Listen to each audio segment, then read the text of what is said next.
करते हैं Heights and distances. सबसे पहले हम लोग इसी नाम को ही समझते हैं। देखिए, कोई चीज परपेंडिकुलर रखी हुई है यानी कि ग्राउंड के परपेंडिकुलर है तो वो हाइट होगी। और अगर हम लोग ग्राउंड के अलोंग चल रहे हैं और दो पॉइंट्स के बीच में दूरी देख रहे हैं तो वो हो जाएगा डिस्टेंस।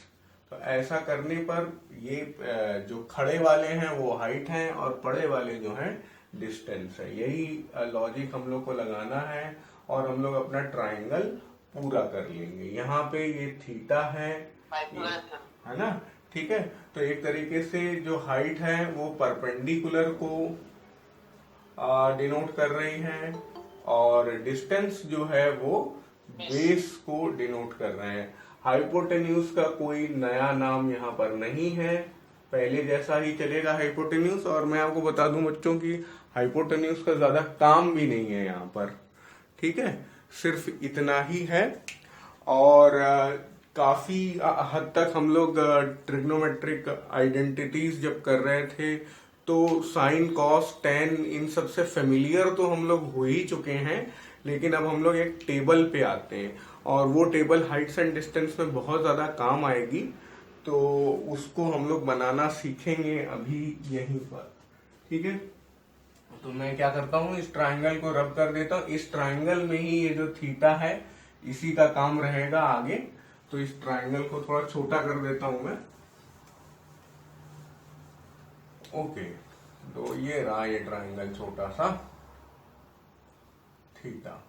अब जो टेबल है वो काफी बच्चों को आती होगी पहले से, ठीक है। साइन कॉस टेन अगर आपको आती है तो आप वीडियो को आगे स्किप कर सकते हैं, फॉरवर्ड कर सकते हैं थोड़ा सा। 0 डिग्री, 30 डिग्री, 45 डिग्री, 60 डिग्री और 90 डिग्री, ठीक है। ये जो दो फॉरवर्ड कैसे करेंगे हम वीडियो? यूट्यूब के लिए बोल रहे ये कंफ्यूज हो गए थोड़ा। यूट्यूब व्यूअर्स के लिए था कि आप फॉरवर्ड कर लीजिए। खैर आगे बढ़ते हैं।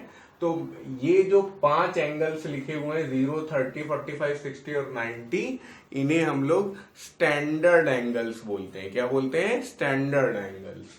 अब इन्हीं की वैल्यू का सबसे ज्यादा काम होता है और हाइट्स एंड डिस्टेंसेस में क्या होगा बच्चों की, आपको 30, 45 और 60 की वैल्यू तो बिल्कुल रट ही लेनी है। लेकिन बाकी अगर आप फिजिक्स में जाते हैं तो आपको 0 डिग्री और 90 डिग्री की भी वैल्यूज का काम आता रहेगा। तो इसलिए ये पूरी टेबल ही बहुत ज्यादा इंपॉर्टेंट हो जाती है। बट स्पेशली मैं फिर से बोलूंगा, हाइट्स एंड डिस्टेंसेस के लिए आपको 30, 45 और 60 की वैल्यू बहुत ज्यादा अच्छे से आने चाहिए। और टेन में आपको जरूर डील करना चाहिए, मतलब टेन का बहुत काम पड़ता है। क्योंकि कैसे जाए, जैसे थोड़ी देर पहले मैंने बोला ये हाइट है और ये डिस्टेंस है, तो टेन थीटा क्या होता है? परपेंडिकुलर अपॉन बेस, यानी हाइट अपॉन डिस्टेंस। तो या तो हाइट दी होगी, डिस्टेंस निकालना होगा, डिस्टेंस दी होगी, हाइट निकालना होगा, इस तरह का काम होगा तो हमें टेन की बार बार जरूरत पड़ती रहेगी। तो इस टेबल को बनाना सीख लें सबसे पहले हम लोग। तो देखिए, साइन की अगर वैल्यू आपको निकालनी है तो तब आप पहले 0 की वैल्यू देखिए। मतलब एक तरीके से टेबल को चलो और थोड़ा सा सुंदर बनाते हैं। यहाँ पर आप अंडर रूट लगाइए और 0/4 लिखिए। सब में आप अंडर रूट लगाइए। ये एक्सरसाइज, ये ऐसा मैं पहले एक और वीडियो में बता चुका हूं, तो लेकिन क्योंकि ये इस टॉपिक से ज्यादा संबंधित है इसलिए यहां मैं फिर से बता रहा हूं। थोड़ा सा दूरी बनाए रखें, सोशल डिस्टेंसिंग। ओके, ये एक ट्रिक क्या है या मेथडोलॉजी है, बहुत सारी बुक्स में दिया रहता है ये, इसलिए मैं बता रहा हूँ ये आपको। आपको करना क्या होता है, हर एक ब्लॉक में अंडर रूट और उस अंडर रूट के अंदर फ्रैक्शन a/b के लिए जगह छोड़ देनी होती। फिर a और b की अलग अलग वैल्यूज हम लोग फिलअप करते जाते हैं।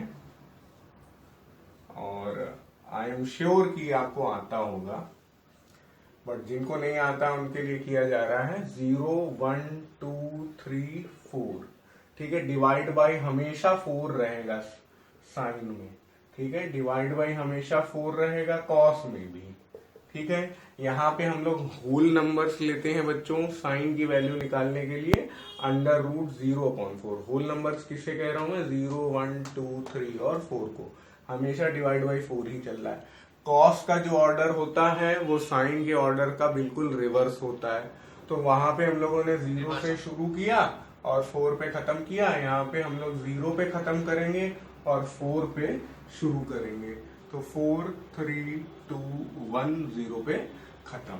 अब होता क्या है ये मैं आपको ट्रिग्नोमेट्रिक आइडेंटिटीज में भी बता चुका हूं कि tan theta is equal to sine theta divided by cos theta होता है। जब ये बात ट्रू है तो उस केस में हम लोग क्या करते हैं, इसको डिवाइडेड बाई इसको करते हैं। थोड़ी सी मेहनत मैं करके दिखा रहा हूं यहाँ पे, काफी लोग को, चलिए इस वाले को कर लेते हैं वहां 0 वगैरह तो कंफ्यूजन ना हो। मान लीजिए हम लोग बात कर रहे हैं tan 30 डिग्री की। tan 30 डिग्री की अगर बात कर रहे हैं तो हम लोग उसका मतलब होता है sine 30 degree divided by cos 30 degree. तो अब sine 30 degree divided by cos 30 degree करेंगे तो सबसे पहले ये वाली वैल्यू लेंगे, फिर ये वाली वैल्यू लेंगे। तो यही चीज थोड़ा सा जगह बनाते हुए यहां कर लें। tan 30 degree is equal to sine 30 degree divided by cos 30 degree. ये हमेशा ट्रू होगा। साइन 30 की वैल्यू क्या है, 1/4 है, ठीक है। साइन 30 की वैल्यू है 1/4 और कॉस 30 की वैल्यू क्या है 3/4, √3, दोनों में रूट लगा हुआ है।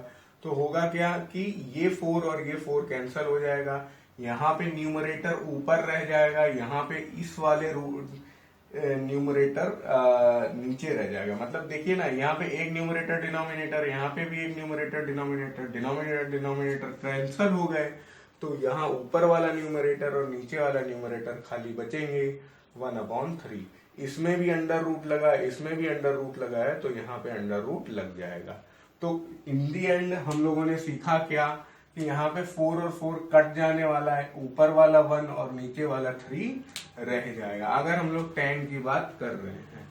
तो उसी तरह ऊपर वाला 0 और नीचे वाला 4 और ये 2/2 यहाँ पर आ जाएगा। तो अब यहाँ पर हर बार हम लोग कर रहे हैं कि ऊपर वाला और ऊपर वाला दोनों को यहाँ फिट इन कर रहे हैं। यहाँ पे ये हो गया 3 और यहाँ पे हो गया 1, मतलब ये 3 और ये वाला 1, यहाँ पे ये 4 और यहाँ पे ये वाला 0। तो इसी चीज को हम लोग कैलकुलेट अगर करें तो देखिए, मान लीजिए कि इसी को ये टेबल अपने आप में कंप्लीट है। आप यही वाली टेबल याद कर लें या बनाना सीख लें तो भी आपका काम बन जाएगा। लेकिन होता क्या है बच्चों की tan 30 डिग्री, tan 45 डिग्री और tan 60 डिग्री की वैल्यूज इतनी ज्यादा फ्रीक्वेंटली यूज होती हैं हाइट्स एंड डिस्टेंसेस में कि आप अगर उसकी ये वाली वैल्यूज याद करेंगे तो हर बार आपको थोड़ा वर्क करके इसकी सिंपलेस्ट फॉर्म में जाना पड़ेगा, हर बार वर्क करना पड़ेगा। तो सबसे अच्छा होगा कि आप ये बनाना सीख लें, लेकिन धीरे धीरे सिंपलेस्ट फॉर्म में जाना भी आपको याद हो जाए, रट जाए। और मैं आपको विश्वास दिलाता हूं बच्चों, अगर आप 20 से 25 सवाल लगा लेंगे हाइट्स एंड डिस्टेंसेस के इस टेबल को अपने सामने रखकर चीटिंग करते हुए, तब भी आपको ये पूरी टेबल याद हो जाएगी। तो लगातार आप इस टेबल को, अगर आपको याद नहीं हुई है अभी तक, तो इसे पेपर में लिख दें और एज अ चीट कोड इस्तेमाल करें और हमेशा देख देख कर ही वैल्यू रखें। थोड़ी देर बाद ऐसा हो जाएगा कि आपको वैल्यू देखने की जरूरत नहीं पड़ेगी। तो एक एक करके वैल्यूज लिखते हैं। ये जैसे √0/4 है, तो यार लोग √0 डिवाइडेड बाई √4 होगा। ऊपर न्यूमरेटर में जैसे ही 0 आ गया तो ये तो वैल्यू 0 ही आनी। बहुत सारे बच्चों ने तुरंत गेस कर लिया होगा कि यहाँ पे तो 0 आने वाला है ना। तो ये 0 हम लोगों ने लिख लिया। अब जब यहाँ 0 आ जाएगा तो सीधी तौर पर यहाँ पे भी 0 आ जाएगा, है ना। अब अगला वाला आप लोग बता रहे हैं क्या, ये क्या आने वाला है 1/2। 2। चलो मैं 1/2 लिख देता हूं, और यहाँ पे 2/4 1/2 हो जाएगा, रूट बचेगा, तो ये क्या हो जाएगा? हाँ, अगर ये करने में दिक्कत हो रही, जो यहाँ लिखा था वही यहाँ लिखा है, मैं यहाँ करके दिखा दे रहा हूँ। 2/4 है, तो आप अंदर ही अंदर 1/2 कर लें। ऊपर √1 होगा, नीचे √2 होगा, √1 1 हो जाएगा। इसका हम लोग कुछ नहीं कर सकते, तो 1/√2 पे हमें रुकना पड़ेगा। तो ये हो गया 1/√2,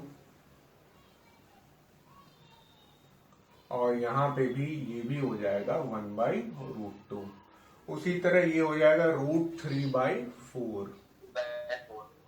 ठीक है, अच्छा होगा कि √3/2 हो जाएगा, √4 भी हट जाएगा और 2 बन जाएगा। ठीक है, तो जो ये ऑर्डर है उसी का उल्टा 4/4 1 होगा, √1 1 हो जाएगा। ठीक है, तो ये भी 1 हो गया। अच्छा होगा कि आप लोग ये टेबल 2 बार बनाएं। मैं तो थोड़ा कंजूसी कर रहा हूं, वहीं पर मिटा के करे दे रहा हूं, लेकिन आप 2 बार बनाएं तो अच्छा होगा।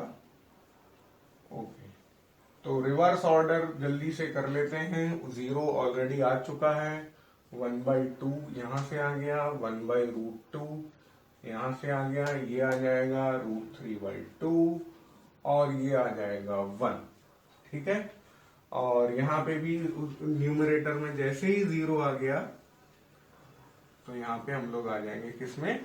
0 में 1 का √, तो ये √3 ही बचेगा। 1/√3, 2/2 1, 2/2 1 है, और ये √3 ही बचेगा। इसको आप √3/1 याद कर लें या केवल √3 याद कर लें, एक ही बात है। अब ये बहुत इंपॉर्टेंट है, इस पे मैं डिस्कशन करना चाहूंगा। ये वाला जो है, क्या बोल रहे बेटा? नॉट डिफाइंड हो सकता है। हाँ बिल्कुल, हाँ बिल्कुल, कोई मतलब वो नहीं हो सकता। हाँ, क्योंकि कभी भी ध्यान रखिएगा बच्चों, इस बहुत सारी बुक्स में भी ये लिखा रहता है।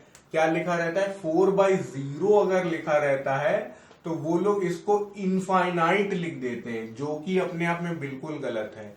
√4/0 लिखा है ना यहाँ पे, /0 जो है वो इनफाइनाइट नहीं होगा। आपको इसे नॉट डिफाइंड बोलना पड़ेगा, जैसा आप लोग बता रहे हैं, या फिर अनडिफाइंड बोलना पड़ेगा।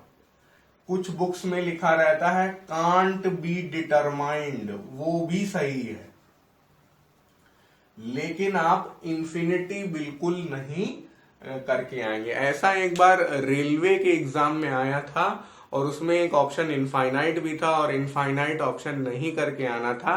वहां पे सही आंसर था कांट बी डिटरमाइंड, हिंदी में था वही, ज्ञात नहीं कर सकते। तो याद रखिएगा, ये मतलब आप जब तक 10th में है तो बहुत ज्यादा काम का नहीं है, लेकिन किसी भी कॉम्पिटिटिव एग्जाम में इस बात पे आपको फंसाया जा सकता है। ठीक है, तो अब यहाँ पे मैं बोलूंगा, जो वैल्यूज मैं रेड से लिख रहा हूं वो क्लास 10th में बहुत ज्यादा काम की नहीं है। जो ब्लैक से लिख रहा हूं वो जरूर याद कर लें। और हाइट्स एंड डिस्टेंसेस चैप्टर में आप इनको जरूर याद कर लें, मतलब ये तो बिल्कुल बाय हार्ट कर लें। ठीक है, ये वैल्यूज अगर आपको याद होंगी तो बहुत अच्छा चलेगा आपका। और अब मैं आपको एक और चीज सिखाता हूं, जो ज्यादातर बुक्स में, मुझे तो नहीं लगता किसी बुक ने अलग से स्ट्रेस करके बताया है। आपको सिर्फ ये देखना है कि भाई 30 डिग्री जो होता है वो छोटा होता है, 45 डिग्री बड़ा होता है, और 60 डिग्री और बड़ा होता है। तो अब आप कहेंगे यार ये तो कोई नई बात नहीं है, इसीलिए बुक में नहीं लिखा होगा, लेकिन मैं जो कह रहा हूं आप उसे थोड़ा सा ध्यान से समझिए। इसमें जो मार्क है वो थोड़ा 30 डिग्री है पहले से, बट 10 डिग्री मार्क है। आप इस मार्किंग को भूल जाइए। मैं थोड़ा कलर चेंज कर देता हूँ तो अच्छा रहेगा।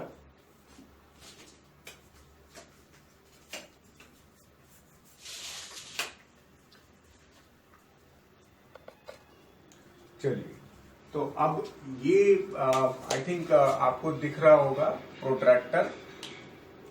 तो अब आप जब भी 30 डिग्री बनाएं तो अंदाजे से 30 डिग्री बनाए, लेकिन अंदाजा आपका ऐसा होना चाहिए कि सामने वाले को ये लगे कि हाँ ये छोटा है, एंगल कम है।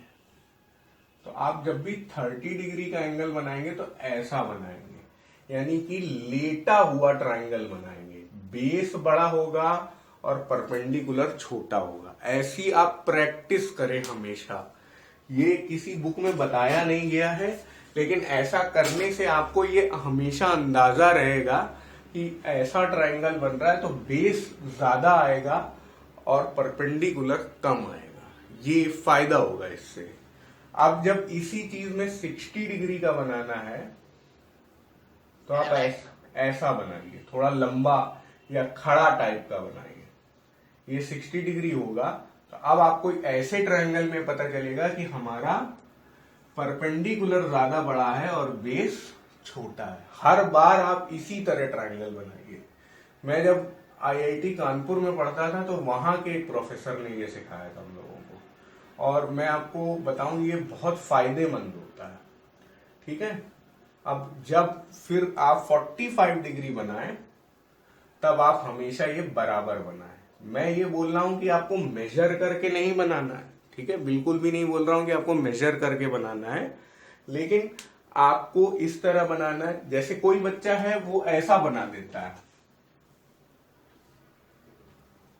ठीक है, तब भी कोई दिक्कत नहीं। 30 डिग्री है तो लेटा हुआ बना रहा है ना, लेकिन अगर आप ऐसा बनाते हैं और ये 30 डिग्री है तब फिर सही नहीं हो रहा है। समझ में आया? ये गलत है, ये एक्सेप्टेबल है, ये बढ़िया है, ये बढ़िया है, ये भी बढ़िया है। तो याद रखिएगा। जो आपने ये वाला रॉन्ग कर रखा है तो सर ये 60 डिग्री के काम आ सकता है? हाँ, ये 60 डिग्री के काम आ सकता है, बिल्कुल सही बात है। तो मैंने क्या बोला, 30 डिग्री पे लेटा हुआ ट्रायंगल बनाइए और मतलब ये आराम फरमा रहा है, और 60 डिग्री पे आप खड़ा ट्रायंगल बनाइए और 45 डिग्री पे आप इक्वल ट्रायंगल बनाइए। इक्वल यानी कि आइसोसेलेस बनाइए। ये तो यार होगा ही, है ना, क्योंकि tan 45 डिग्री 1 होता है, तो परपेंडिकुलर और बेस दोनों का सेम रेशियो होना चाहिए। देखो ये 45 डिग्री तो यार ये भी तो 45 डिग्री हो जाएगा। ठीक है, तो मैंने आपको अभी क्या ट्रिक सिखाई बच्चों कि जब भी आप ट्रायंगल बनाएं आपको यही 3 एंगल काम आने हैं पूरी ट्रिग्नोमेट्री में। अगर कोई और एंगल दिया रहेगा, मान लो आपको दिया हुआ हो 34 डिग्री या 69 डिग्री, इस तरह की वैल्यूज भी आपको दी होगी, उन वैल्यू से आपको सॉल्व करना होगा, तब इस ट्रिक की कुछ खास जरूरत नहीं पड़ेगी। लेकिन 90% सवालों में आपको 30, 60 और 45 से ही डील करना होगा। और जब ऐसा ही करना है तो हम क्यों ना लेटा ट्रायंगल, खड़ा ट्रायंगल और आइसोसेलेस ट्रायंगल बनाएं, जिससे कि हम प्रिडिक्ट कर सकें कि हमारा आंसर लगभग किस ऑर्डर में आएगा और कैसा आएगा। जैसे आप सपोज करिए कि 30 डिग्री एंगल दिया हुआ है और ऑब्जर्वर और मान लीजिए ये वाला जो पॉइंट है इसके बीच में डिस्टेंस 20 मीटर है, और आपका ये और आपका अगर आपका एक्चुअली नेटवर्क गड़बड़ है, ये 20 डिग्री दिया हुआ है और आपका परपेंडिकुलर मान लीजिए 20 मीटर दिया हुआ है और परपेंडिकुलर आपका 80 मीटर आ गया, तो आपको मालूम होना चाहिए कि यार ये 20 तो ये मेरा 80 आ रहा है, तो हम कुछ गड़बड़ी कर रहे हैं। तो इस तरह आप हमेशा प्रिडिक्ट कर लेंगे। ठीक है, तो काफी बातें बोल दी हैं मैंने, अब सिर्फ आपको यही याद रखना है 30 में लेटा, 60 में खड़ा और 45 में आइसोसेलेस। अब एक और कॉन्सेप्ट आ जाता है बच्चों, क्या, एंगल ऑफ एलिवेशन। कोई नई चीज नहीं है ये एंगल ऑफ एलिवेशन। एक तो एलिवेशन का मतलब होता है ऊपर, ठीक है, एलिवेशन मतलब हाइट होती है ना, और एक होता है एंगल ऑफ डिप्रेशन। वैसे तो डिप्रेशन वैसा हो जाता है मन वाला डिप्रेशन, अवसाद जिसको बोलते हैं कि भाई यहाँ गर्लफ्रेंड छोड़ गई है तो डिप्रेशन हो गया, लेकिन वो वाला यहाँ पर हम लोग नहीं कर रहे हैं। अब क्या हो रहा है देखिए, अगर अगर मान लीजिए आप जमीन पर लेटे हैं, बिल्कुल आप ऐसे लेटे हुए हैं, ठीक है, और आप एक टावर को देख रहे हैं, तो ये अजम्पशन होता है कि आप जमीन पर लेटे हैं तो आपके पास सिर्फ आंखें ही हैं, हेड बॉडी और ये सबसे ज्यादा मतलब नहीं है। आपकी आंख यहाँ लगी हुई, यहाँ लगी क्या, बिल्कुल आपकी जो आईबॉल है वो लेवल ग्राउंड पे आ चुकी है, ठीक है। ये आपकी आंखें हैं और ये फिजिक्स में ऐसी आंख बनाई जाती है, ऑप्टिक्स में, ठीक है। तो ये आंख जो है देख रही है इस टावर को, टावर के टॉप को, ये मान लीजिए टावर है, ठीक है। तो जो ये वाला ग्राउंड एंगल, मतलब ग्राउंड से लेकर आंख तक या ग्राउंड के पैरेलल आपकी आंख से लेकर टावर के फुट तक, हाँ ये भी, ये सारे नाम आप समझिए।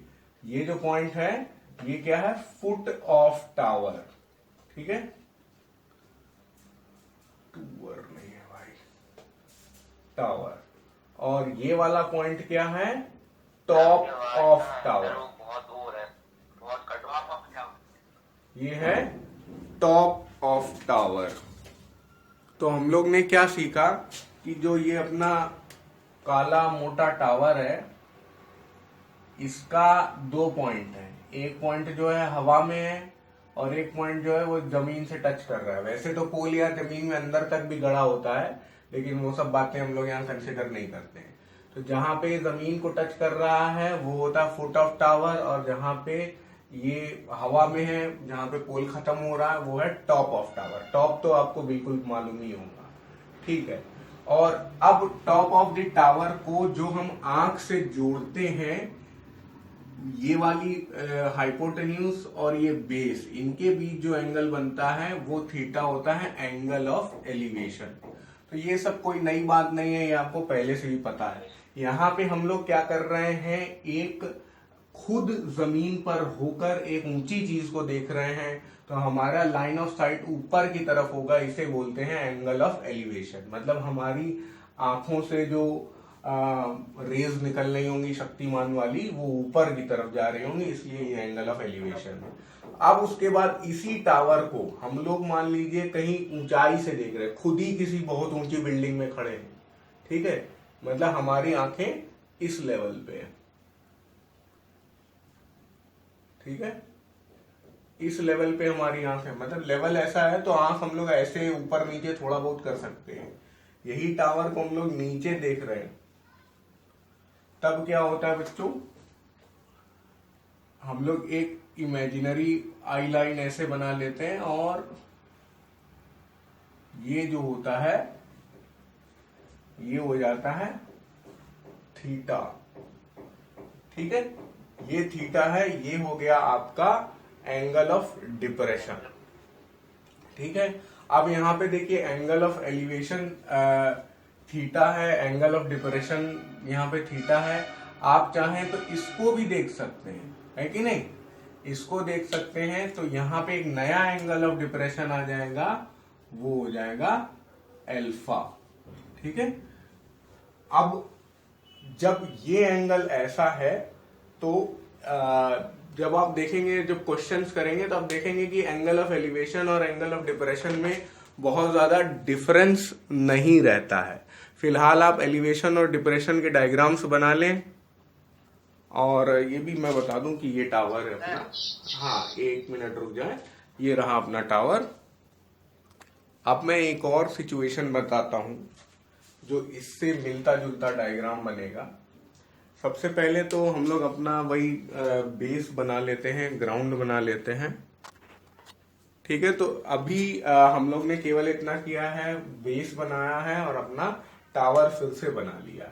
इस बार आप क्या कर रहे हैं, आपके जो नयन है, आपकी जो आंखें हैं या आप खुद हैं, वो टावर में ही चढ़ गए हैं, और टावर में चढ़कर जमीन पे पड़े पत्थरों को देख रहे हैं। तो मान लीजिए इस स्टोन को आप देख रहे हैं, ठीक है, जमीन पे पड़े पत्थर को आप देख रहे हैं, तब आपकी लाइन ऑफ साइट ऐसी रहेगी, और फिर उससे ये एंगल बनेगा, ये होगा थीटा, ठीक है। अभी आपकी देखिए आंखों से जो रेज निकल रही है वो ऐसे जा रही है, यहाँ आंखों से जो रे निकल रही वो ऐसे जा रही है। वैसे आपको एग्जाम में रे वे भी मार्क करने की कोई जरूरत नहीं है। ये थीटा है तो आप देखिए ये भी एंगल थीटा होगा या नहीं होगा, क्योंकि ये दोनों लाइंस पैरेलल हैं, ये लाइन और ये लाइन पैरेलल है। हाँ बिल्कुल, अल्टरनेट एंगल्स की वजह से ये भी एंगल थीटा हो जाएगा।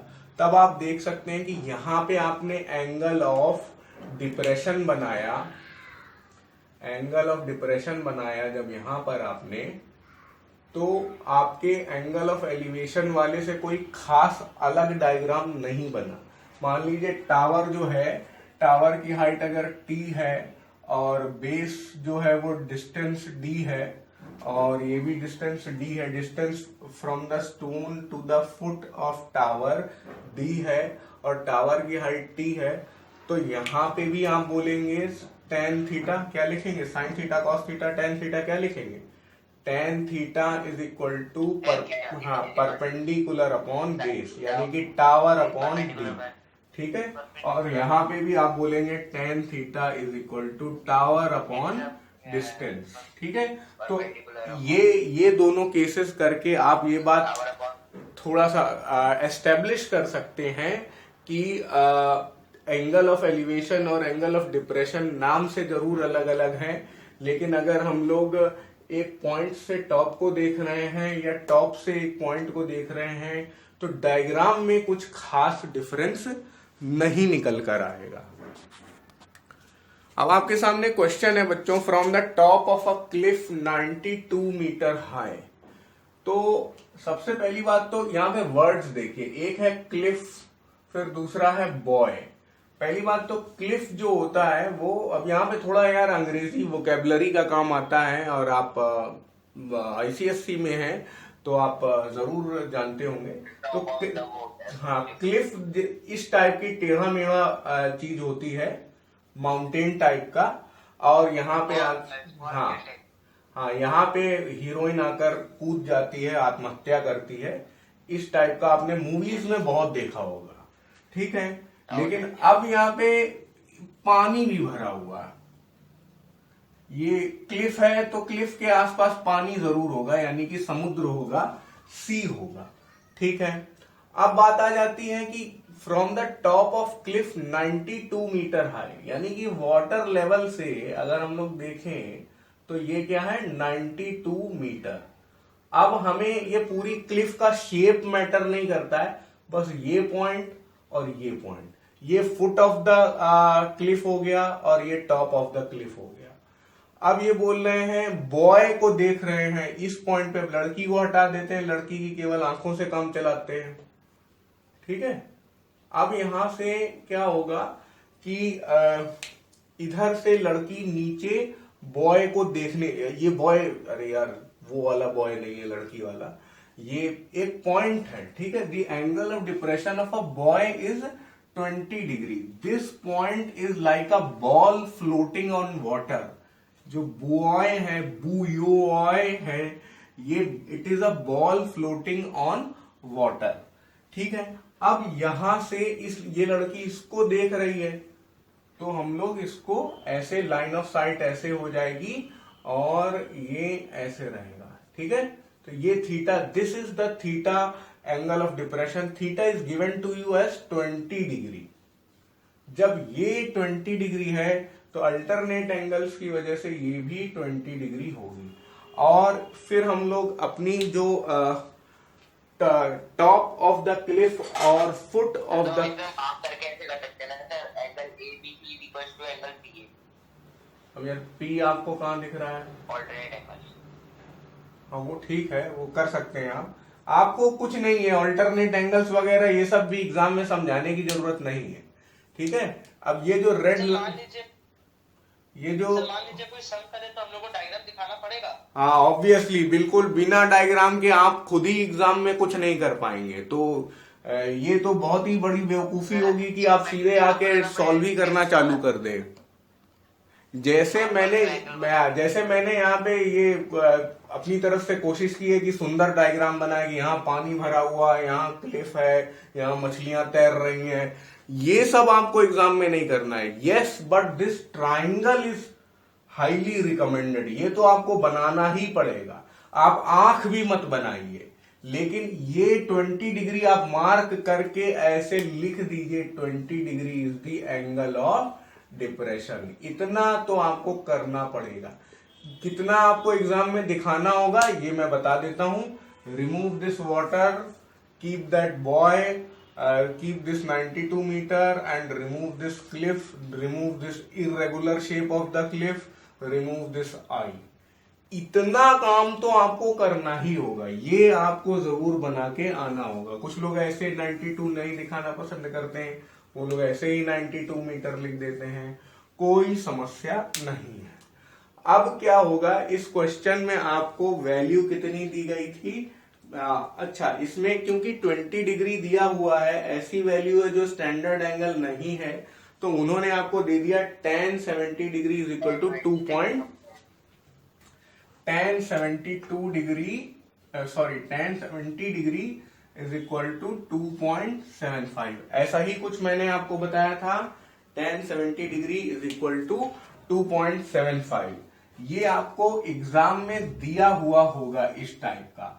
अब जिन बच्चों को प्रैक्टिस नहीं है वो कंफ्यूज हो सकते हैं कि यार हमें तो tan 20 डिग्री की जरूरत है, तो हमें 70 डिग्री क्यों दे दिया गया फालतू में? आपको फालतू में नहीं दिया गया, यहाँ पे आपसे एक्सपेक्ट किया गया है कि आप 70 को 20 में कन्वर्ट करना जानते हो। अब जो मैं पहले की क्लास में आपको सिखा चुका हूं वो यहाँ पे काम आएगा। This is your BUOY। देखिए tan 70 डिग्री जो है इसको आप लिख सकते हैं tan 90 डिग्री माइनस 20 डिग्री। इसको आप लिख सकते tan 90 माइनस थीटा क्या होता है? cot थीटा, यानी cot 20 डिग्री, यानी कि cot 20 हो जाएगा 1/tan 20 डिग्री। तो अब आपको अगर tan 20 डिग्री की जरूरत है तो आप tan 70 से tan 20 तक पहुंच सकते हैं। तो यानी कि अगर आपको tan 70 डिग्री दिया हुआ है तो इससे आप क्या क्या निकाल सकते हैं? cot 70 निकाल सकते हैं केवल उल्टा करके। आप इससे tan 20 डिग्री निकाल सकते हैं और आप इससे cot 20 डिग्री जैसे यहां पे निकाला है वो निकाल सकते हैं। ठीक है, तो ये 70 से 20 के दोनों रेशियो और 70 से खुद का दूसरा वाला इनवर्स रेशियो, ये सब आ सकते हैं। तो ये तो खैर आपको समझ में आ गया होगा। अब बात करते हैं हम लोग कि भाई कैलकुलेट कैसे करेंगे। ये 92 दिया हुआ, calculate to the nearest metre the distance of the boy from the foot of the cliff. Boy का फुट ऑफ द क्लिफ से डिस्टेंस निकालना है, उसको आप d मान लीजिए।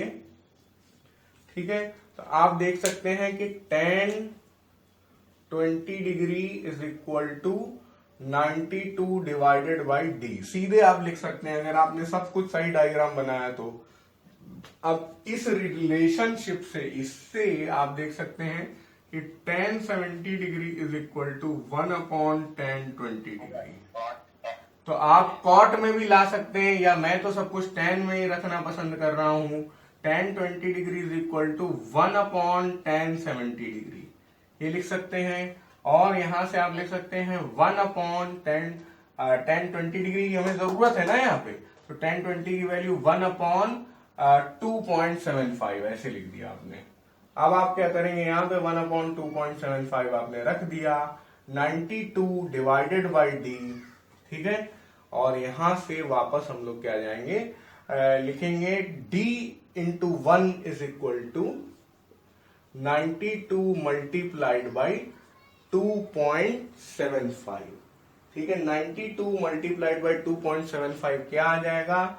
बच्चों ने कैलकुलेट कर लिया है, ऑलमोस्ट 253 मीटर। हमें नियरेस्ट मीटर तक लेके आना था, तो ये आंसर आ रहा है।